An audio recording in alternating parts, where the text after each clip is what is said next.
જય માતાજી મિત્રો, આજે આપણે એકદમ નવી રીતથી ટેસ્ટી ચટપટું બટેકાની સૂકી ભાજી બનાવશું, જે એકદમ ટેસ્ટી બનશે અને ખાવાની પણ ખૂબ જ મજા આવશે. અને તમે તેને લુખ્ખું પણ ખાઈ શકશો, રોટલી વગર પણ બધા એમનેમ જ ખાવા મળશે. તો આપણે બનાવવાનું શરૂ કરીએ. તેની માટે આપણે સૌપ્રથમ મસાલો એક કરવાનો છે. તેની માટે આપણે 4-5 જેટલા આખા મરીના દાણા, 2 લવિંગ, 2 ચમચી જેટલા આખા ધાણા નાખી અને તેને અધકચરા પહેલાં ખાંડી લેશું.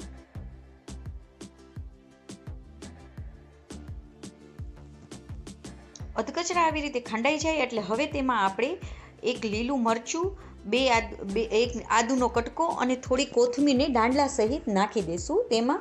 અને તેને હવે સરસ રીતે આપણે ખાંડી લેવાનું છે. તમે તેને મિક્સરમાં પણ પીસી શકો છો, પણ જો તમે આવી રીતે ખાંડશો તો આ મસાલાનો સ્વાદ એકદમ ટેસ્ટી આવશે.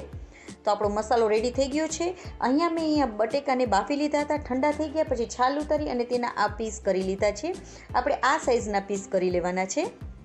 તો હવે તેનો વઘાર કરીશું. તેની માટે મેં અહીંયા તેલને ગરમ કરવા મૂકી દીધું છે. તેલ ગરમ થઈ જાય એટલે આપણે આખું જીરું અને રાઈ એડ કરીશું.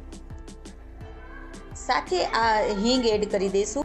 હવે તેમાં આપણે સરસ કલર આવે માટે કાશ્મીરી લાલ મરચાંનો પાવડર એડ કરી દઈશું, થોડો ધાણા જીરુંનો પાવડર એડ કરીશું અને સાથે થોડું તરત જ આપણે પાણી નાખી દઈશું, જેથી કરીને આપણો મસાલો બળે નહીં. હવે તેમાં આપણે અડધા ચમચી જેટલો ગરમ મસાલો, અડધી ચમચી જેટલો આપણે જે સંચળ પાવડર આવે છે તે નાખી દઈશું અને 1 ચમચી આપણે ચાટ મસાલો નાખી દઈશું અને તેને આપણે સરસ રીતે કૂક થવા દઈશું. હવે તેમાં આપણે જે મસાલો ખાંડેલો છે તે નાખી દઈશું. એમાં થોડું પાણી એડ કરી અને તેને પણ આપણે કૂક થવા દેવાનું છે. હવે તેમાં આપણે સ્વાદ મુજબ મીઠું એડ કરી દઈશું અને સરસ રીતે આપણો મસાલો કૂક થઈ જાય પછી આપણે જે બટેકા બાફેલા હતા તે નાખી દઈશું અને તેને આપણે હળવા હાથે હલાવી લેશું, મિક્સ કરી લેશું.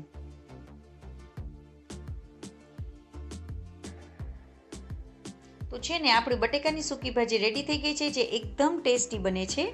તો આપણી ભાજી રેડી થઈ ગઈ છે, તો તેને આપણે બંધ કરી દઈશું અને ઉપરથી કોથમીરને સ્પ્રિંકલ કરી દઈશું. જો તમને આ મારી રેસીપી ગમી હોય તો લાઈક કરજો, મારી ચેનલમાં નવા હોય તો સબસ્ક્રાઈબ કરજો અને બાજુમાં રહેલ બેલ આઇકનને દબાવવાનું બિલકુલ ના ભૂલશો અને તમારા ફ્રેન્ડ સર્કલને પણ શેર કરજો. જય માતાજી મિત્રો.